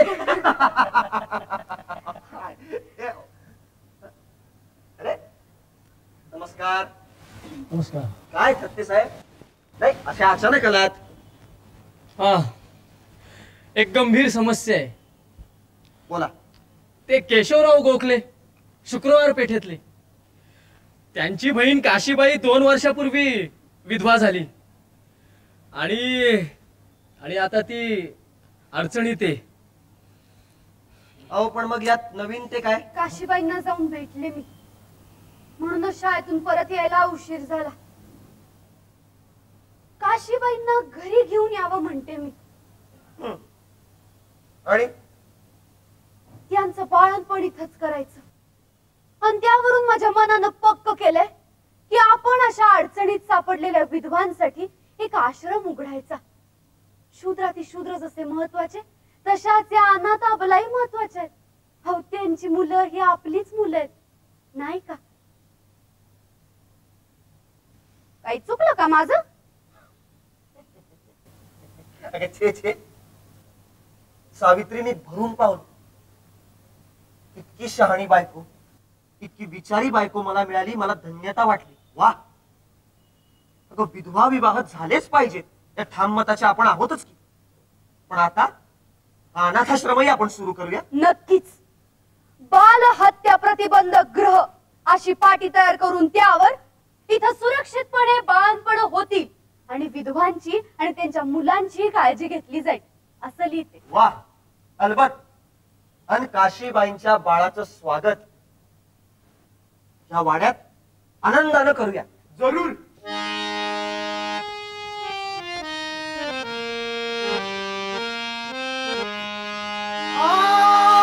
सत्यानुग्रह स्वतःयास झाला, सत्यानुग्रह स्वतःयास झाला. छळी ना कुणाला कीळ मात्र, छळी ना कुणाला कीळ मात्र. सत्यानुग्रह स्वतःयास झाला, सत्यानुग्रह स्वतःयास झाला. काया वाचा म्हणे ब्राह्मण होईना, काया वाचा म्हणे ब्राह्मण होईना. श्रेष्ठत्व दाविना शूद्रादिका, श्रेष्ठत्व दाविना शूद्रादिका. सत्यानुग्रह स्वतःयास झाला, सत्यानुग्रह स्वतःयास झाला. अशा मानवासा गुणी म्हणावे, अशा मानवासा गुणी म्हणावे. त्या संगे वर्तावे रोती म्हणे, त्या संगे वर्तावे रोती म्हणे. सत्यानुग्रह स्वतःयास झाला, सत्यानुग्रह स्वतःयास झाला, स्वतःयास झाला, स्वतःयास झाला, स्वतःयास झाला.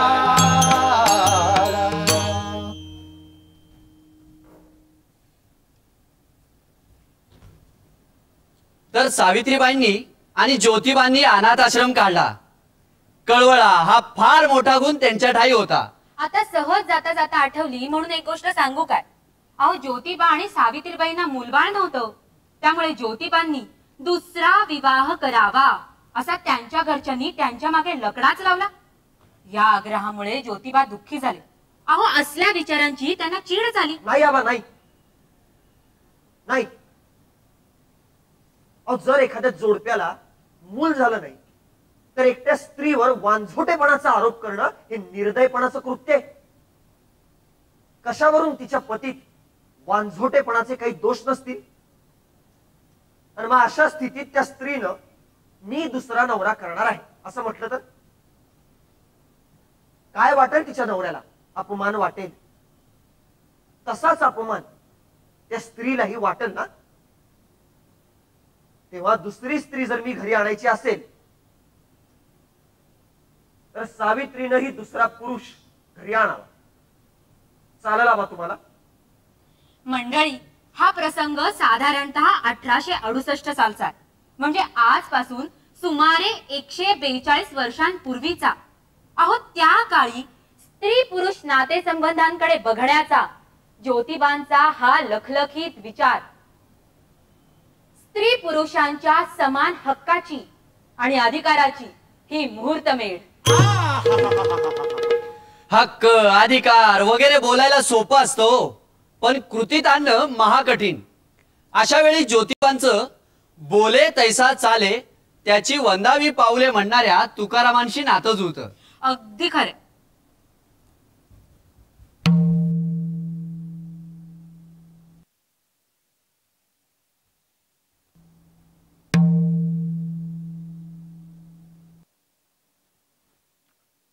आत येऊ काय?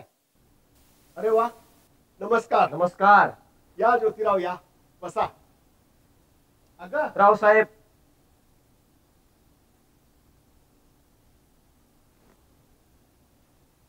बसा.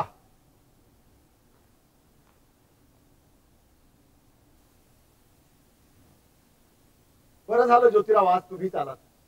मी आज उद्या तुमच्याकडे यायचं म्हणतच होतो. बोला. रीतीला धरून विचारायचं तर तुमच्या दुसऱ्या विवाहानंतरच भेटायचं होतं. ते काही जमलं नाही. पाय जड झाला बघा. तुमच्याशी काय बोलावं हे कळेना. महादेव गोविंद रानडे तुमच्या योग्यतेचा विचारवंत आज महाराष्ट्रात नाही. परखड बोलण्याबद्दल माफ करा, पण हा प्रकार तुमच्या ह्या पुनर्विवाहाचा समाज सुधारणेत बसत नाही, आणि तोही तुमच्या हातून घडावा. पण वडिलांच्या आग्रहापुढे माझं काहीच चालेना. मुलगी वयाने लहान आहे यावरही आमचं बोलणं झालं. वयानं लहान? रावसाहेब, बाळ आहे तुमच्या पुढे ती अजून. केवळ 11 वर्षाच्या मुलीशी विवाह केलात.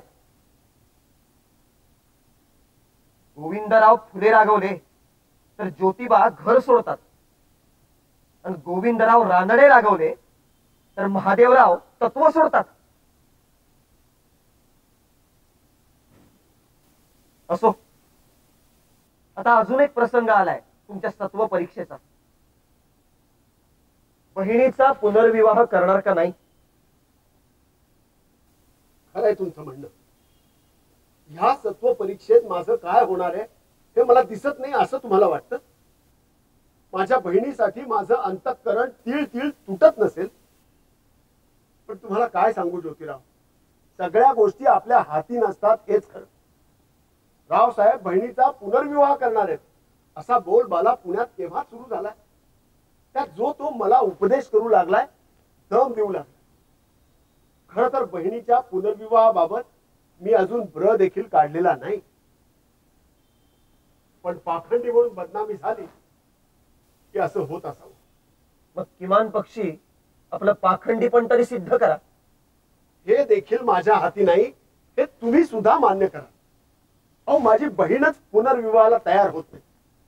ह्या आधी तिचं केशवपन मी होऊ दिलेलं नाही. पण ह्यावरून देखील मुळात ती माझ्यावर नाराज. तीही विरुद्ध, समाजही विरुद्ध. अशा वेळी काय करायचं? रावसाहेब, अहो तुमच्या भगिनी विरुद्ध आहे ते समजण्याजोगं आहे, पण त्यांचा विवेक जागृत करणं हे आपलं काम आहे. तुम्हाला काय वाटतं? शूद्राती शूद्रांना जाती भेदाचा विरोध करावासा वाटतो? माझे क्लेश तुम्हाला काय सांगू? तुमचाच निश्चय होत नाही की वस्तुस्थिती कशासाठी ना करता. तुम्हाला कसं सांगू ज्योतिराव? अहो, हा पुनर्विवाह घडलाच ना तर कुठचं तरी धर्मपीठ मला मारून टाका असा फतवा काढेल. ती धर्मपीठ सध्या ज्योतिबाचा बंदोबस्त कसा करावा ह्या विचारात आहेत. तुम्ही फिकीर करू नका. आणि त्या फतव्यांना घाबरून तुम्ही बहिणीच्या आयुष्याचं वाळवंट करून टाकणार. उरलेलं तारुण्य त्यांनी वाती वळत, पुराण प्रवचन ऐकत आणि जपमाळ ओढत वाया घालवायचं नाही. रावसाहेब, त्यांच्या आयुष्याशी खेळण्याचा, त्यांच्या नशिबी कायमचं एकटेपण लादण्याचा तुम्हाला अधिकार नाही. मी कोण लादणारा? परिस्थिती, नियती, दैव. निरर्थक आणि निरुपयोगी शब्द वापरताय. चळवळीचे आधारस्तंभ तुम्ही. आमच्या अडाण्यांना ब्राह्मण आणि ब्राह्मणवाद यातला फरक समजावून सांगताना तुमचं उदाहरण देतो, अजूनही देईन. कारण तुम्ही आधारस्तंभ आहात. व आधारस्तंभ हलतो राग नाही येत रावसाहेब, वाईट वाटत. आधी केले मग सांगितले हे जर ब्रिज चळवळीनं सोडलं तर त्या चळवळीला भवितव्य नाही.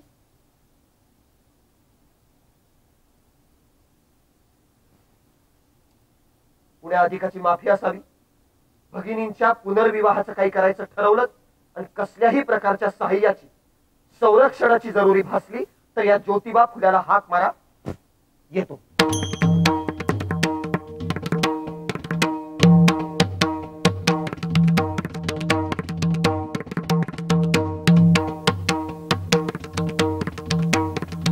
शास्त्री बुवा, डॉक्टर डॉक्टर विश्राम घोले आलेत. डॉक्टर विश्राम घोले.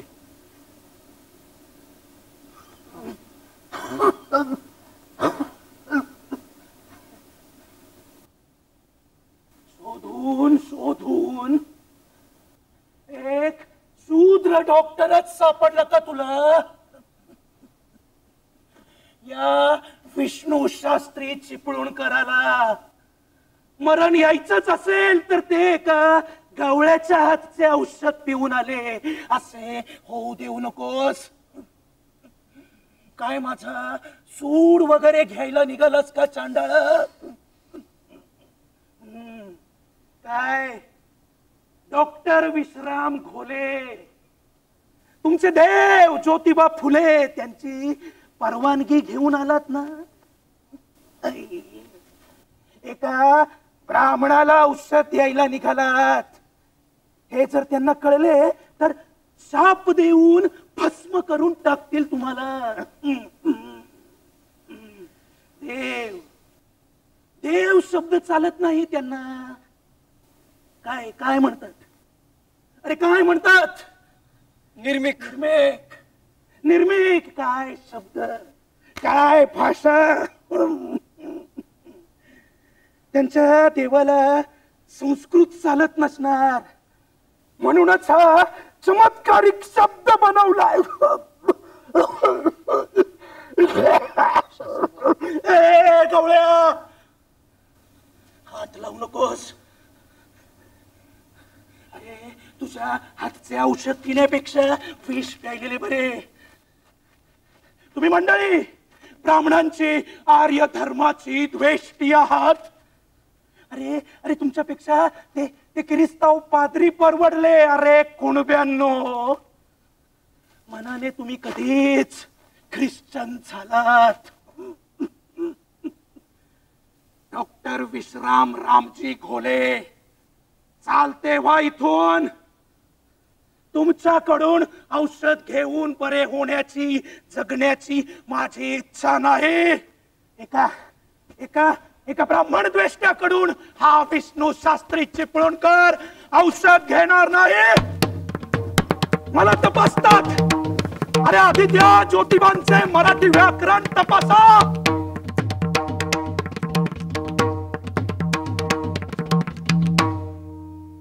काल संध्याकाळी तुम्ही तिथवर गेलात, तुम्हाला भलतं सलतं ऐकावं लागलं. आम्हाला खरंच फार वाईट वाटतं. काल रात्रीच विष्णू शास्त्री वारले आणि आता वेगळाच तिढा निर्माण झालाय. शास्त्री बुवांनी आत्महत्या केली अशी शहरभर अफवा आहे. त्यामुळं त्यांना मृत्यूचा दाखला मिळत नाहीये आणि पोलिसांची अंत्यविधींना परवानगी नाही. शास्त्री बुवा पुराण मतवादी होते पण प्रामाणिक होते. विष्णू शास्त्र्यांचे वडील कृष्ण शास्त्री आपल्या शाळांना नेहमी मदत करत असत. पण हे विष्णू शास्त्री. सावित्री, हे बघ, कृष्ण शास्त्री कसे होते, विष्णू शास्त्री असंच का वागले हा त्यांचा खाजगी प्रश्न आहे. खाजगी आणि सार्वजनिक यात फरक करता येणं म्हणजे आधुनिक होणं. डॉक्टर, शास्त्री बुवा एका मिजाशीत जगले. त्याच मिजाशीत त्यांचं जाणं व्हायला हवं. बरोबर आहे डॉक्टर. तुम्ही तो कागद चिपळूणकरांना लिहून द्या. त्यांना शोभेल असा अग्नी ताबडतोब मिळाला पाहिजे त्यांना. विनंती करतो आम्ही तुम्हाला. अहो तात्यासाहेब, तुम्हा दोघांना आम्ही कसा आणि काय नाही म्हणणार. तुमच्या औदार्याला समंजसपणाला तोड नाही. आजचा महाराष्ट्र कदाचित हे समजावून घेणार नाही, पण उद्याचा महाराष्ट्र नक्कीच घेईल. निदान मला तशी उमेद आहे. तात्यासाहेब, वहिनी, तुम्ही ब्राह्मण आणि ब्राह्मण्य यात जो फरक करता तो कळणारे लोक आज न उद्या होतील या आशेने मी हे काम करीन. येतो मी. धर्मराज भेद सत्याने वागावे ईशासाठी. धर्मराज भेद मानवान सावे सत्याने वागावे ईशासाठी. ख्रिस्त महंमद मांग ब्राह्मणाशी धरावे पोटाशी बंधू बरी. निर्मिकाच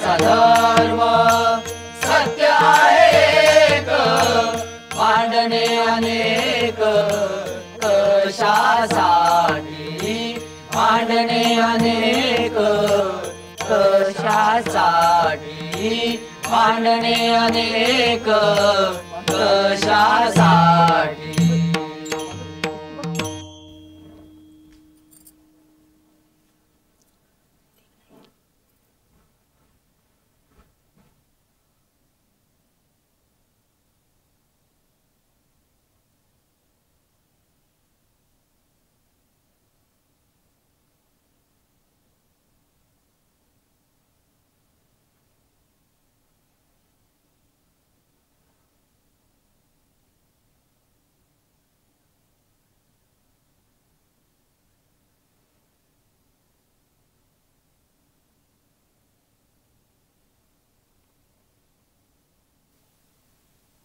हे काय कार्यकर्त्यांची बैठक आटोपली लवकर? काय हो, काय झालं?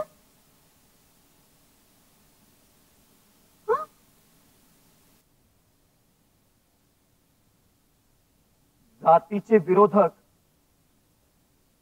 जात भावनेचे बळी, ज्ञानी ज्ञानाचे बळी. विष्णुपंत पंडितांचं नाव बैठकीत सुचवलं, इतरही सुचवली. पुढं काय करायचं हे ठरवण्यासाठी तर पंडित ह्या नावाबद्दल वहीम. त्या जाती व्यवस्थेनं असली मेख मारून ठेवलीये की आपलं कोण दुसऱ्याचं कोण कडेना झालाय कोणाला. आपली भाषाच कोणाला समजेनाशी झालीये सावित्री. ब्राह्मण आणि ब्राह्मणवाद यात सतत घोळ. आपण काय बोलतो लोकांना बोध होत नाही. घोषणाप्रिय, सर्वांना घोषणाप्रिय.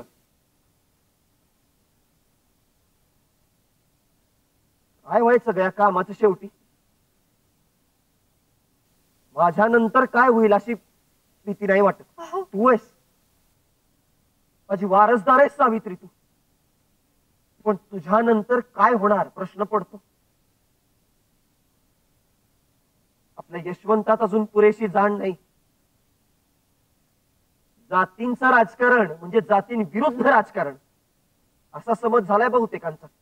जो तो आपली जात वगळून इतर जातीच्या बाबतीत फार धारिष्ट दाखवतोय. मला या वातावरणाची भीती वाटते सावित्री. त्या ज्योतिबाला आजवर कधी कसलं भय वाटलं नव्हतं. या अंतर्गत गोंधळाची मात्र भीती वाटते. आपल्या नशिबी लढाई आहे. अनिश्चित भविष्य एवढाच त्याचा अर्थ. आणि काय बिघडलं? हा समाज शूद्राती शूद्र आपले शिवाजी आहेत आणि आपण त्यांचे तानाजी. सिंह जातील, गड आला म्हणजे झालं. ते तरी घडेल ना. पण एरवी सिंहही जायचे आणि सत्याचा गडही. हो,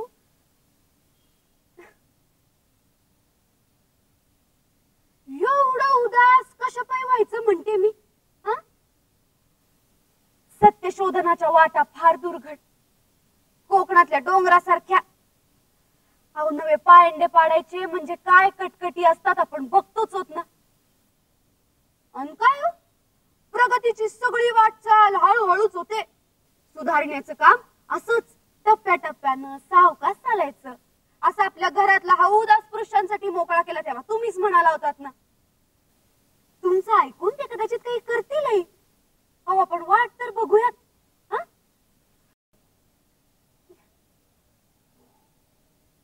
वा सावित्री वा. अगं इंग्रजीतच बोलायचं तर you are my leader now, my master. Tatya Saheb येऊ का आतमध्ये? या जमदाडे भाऊ या. नमस्कार. नमस्कार. बोला काय काम काढलंय? काशीबाई तुमच्याकडच्या विधवा आहे ना, त्यांच्या डोक्या भाजायच्या आहे. होय का? वा. पाहिलं ना, हे असं आहे. सर्वजण आपापल्या सोयीनुसार स्वतःचं घोडं दामटताय. जमदाडे भाऊ अरे या भटा ब्राह्मणाला केव्हा कळायचं तेव्हा कळेल. तुम्ही आता पुढाकार घ्या की. कशाबद्दल तो? अरे विधवांच्या केशवपणाला विरोध करा. नाही या भटा ब्राह्मणाला म्हणावं, जर तुम्हाला केशवपण करायचं असेल तर घ्या हातात वस्तारा आणि भादरा आपल्या आया बहिणींची डोकी.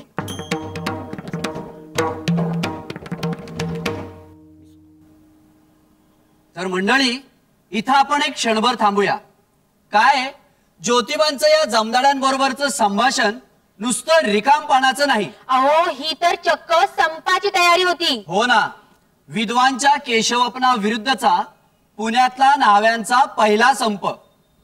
खर तर ज्योतिबांना सत्याग्रहाचे पहिले प्रणेतेच मानलं पाहिजे. निश्चितच. पण अहो हे सगळं करत असताना त्यांना प्रचंड छळ, त्रास आणि प्रसंगी जुलूमही सोसावा लागला.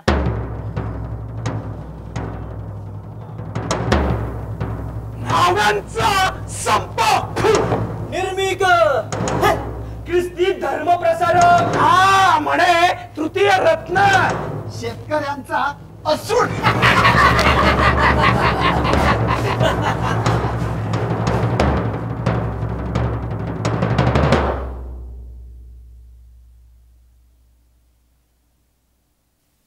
सत्याविण नाही, धर्म तो रोकडा.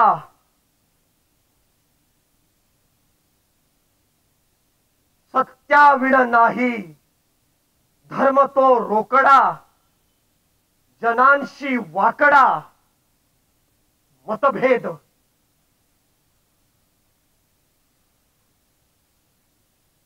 सत्य सोडू जाता वादामध्ये पडे. बुद्धीस वाकडे जन्मभर. सत्य तोच धर्म करावा कायम. मानवा आराम सर्व ठाई. मानवांचा धर्म सत्य हीच नीती. बाकीची कुनीती ज्योती म्हणे. ईश केले नाही तुझ्यासाठी सर्व. ईश केले नाही तुझ्यासाठी सर्व. करू नको गर्व प्राण्यांमध्ये. देह देऊन या बुद्धिमान केला. धनीपणा दिला सर्वांमध्ये. जगाच्या कल्याणा देह कष्ट व्हावा. कारणी लावावा सत्यासाठी.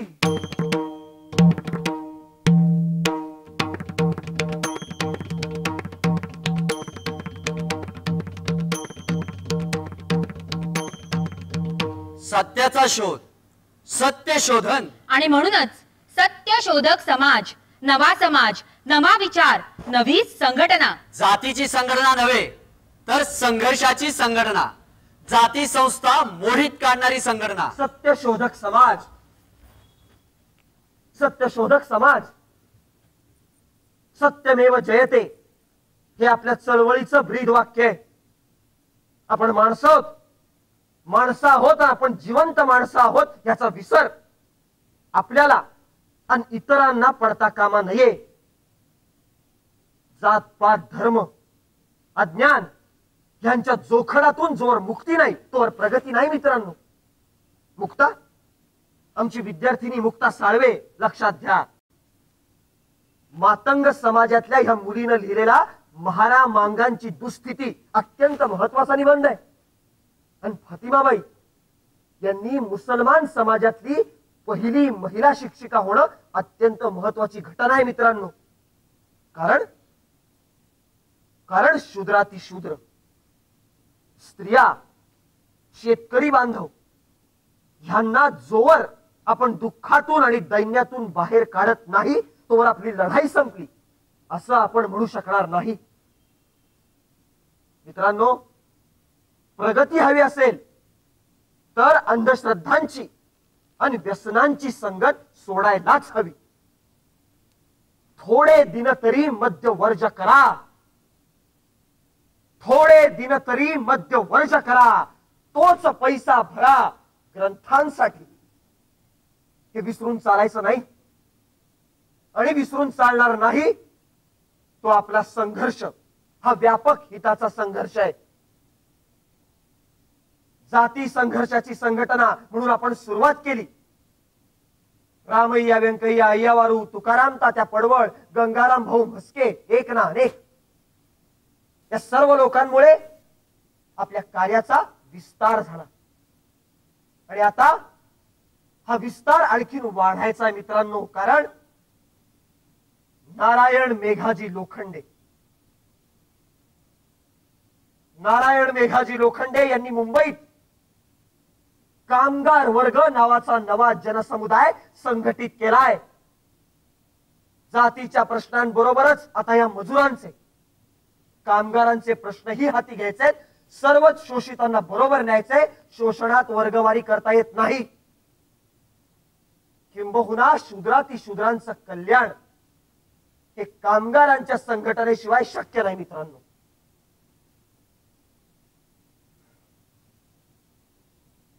मला तर कधी कधी असं वाटतं की मुंबई कामगार राज्याची राजधानी होणार. शूद्रांच्या प्रगतीची पहाट आता झाली आणि तो अरुणोदय नारायणराव लोखंडे तुम्ही घडवलात. तात्यासाहेब, एवढं मोठं श्रेय मला देऊ नका. अहो, मुंबईच्या या शोषितांचा आजवर कुणी विचार केला होता? हे फार मोठं परिवर्तन आहे. अहो, क्रांतीची भाषा तुम्ही घडवलीत. नवे विचार, नवे लढे देण्याची प्रेरणा तुमची. येत्या सर्व पिढ्यांनी आपल्या स्वार्थापलीकडे जाऊन समाजहिताची ही आण कायम घेतली पाहिजे.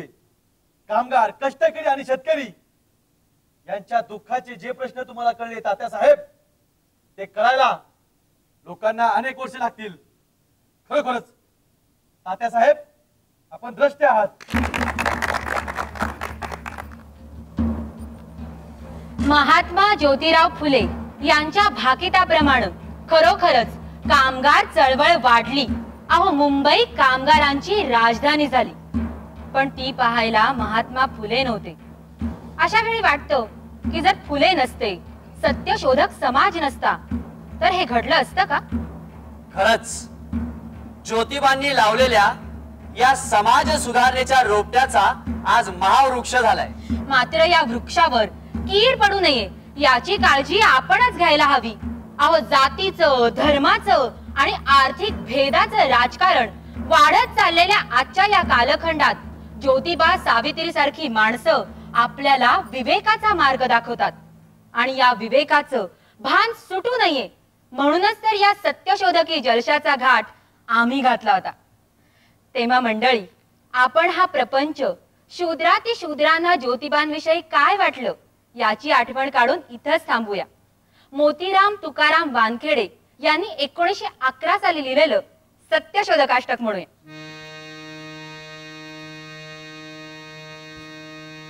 जपे ब्रह्म पाशातुनी हिंदू लोका, बहुमुक्तीने मुक्त केले विलोका. असे दीन बंधू जया साह्यतेला, नमस्कार माझा तया ज्योतिबाला, नमस्कार माझा तया ज्योतिबाला.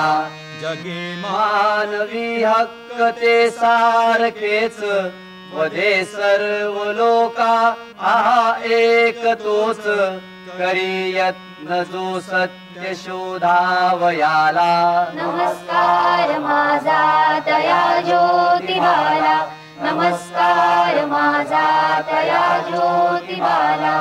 जगी योग्य ते सत्य भासे तयाला, तसे वागण्यासी न भीजो कुणाला. म्हणोनी जनी जो खरा वंद्य झाला, नमस्कार माझा तया ज्योतिबाला, नमस्कार माझा तया ज्योतिबाला, नमस्कार माझा तया ज्योतिबाला.